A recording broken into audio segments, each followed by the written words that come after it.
আসসালামু আলাইকুম রাহমাতুল্লাহি ওয়া বারাকাতুহু।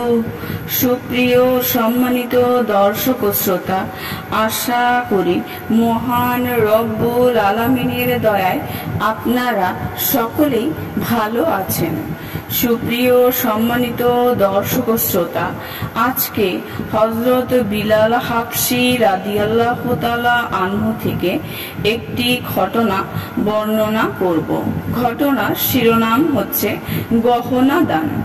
সুপ্রিয় সম্মানিত দর্শক ও শ্রোতা, আপনাদের নিকট অনুরোধ থাকবে ঘটনাটি শেষ পর্যন্ত শোনার। হযরত আব্দুল্লাহ ইবনে মাসউদের স্ত্রী শাকিফ গোত্রের কন্যা হযরত জায়নাব রাদিয়াল্লাহু তাআলা আনহা থেকে বর্ণিত। তিনি বলেন, নবীজি সাল্লাল্লাহু আলাইহি ওয়াসাল্লাম বলেন, হে মহিলা সম্প্রদায়, তোমরা সদকা করো, এমনকি গহনাপত্র দিয়ে হলেও। তিনি জায়নাব বলেন, আমি স্বীয় স্বামী আব্দুল্লাহ ইবনে মাসউদের কাছে ফিরে এসে বললাম, আপনি গরিব ও সামান্য ধন সম্পদের অধিকারী। নবীজি সাল্লাল্লাহু আলাইহি ওয়াসাল্লাম আমাদেরকে সদকা করার নির্দেশ প্রদান করেছেন। আপনি তার কাছে গিয়ে জিজ্ঞেস করুন, আমার সদকা খায়রাত আপনাকে দিলে যথার্থ হবে কিনা, অন্যথায় অন্য লোকদের দিয়ে দেব।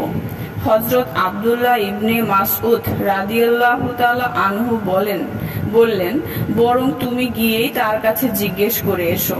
সুতরাং আমি বের হয়ে পড়লাম। গিয়ে দেখি নবীজি সাল্লাল্লাহু আলাইহি ওয়াসাল্লামের দরজায় আরো একজন আনসারী মহিলা অপেক্ষা করছে। তারও একই প্রসঙ্গ। এ সময় নবীজি সাল্লাল্লাহু আলাইহি ওয়াসাল্লামের উপর এক মহান ও অলৌকিক অবস্থা বিরাজ করছিল। হযরত বিলাল রাদিয়াল্লাহু তাআলা আনহু বেরিয়ে এলে আমরা তাকে বললাম, নবীজি সাল্লাল্লাহু সাল্লামকে গিয়ে খবর দিন, দুজন মহিলা দরজায় অপেক্ষা করছে।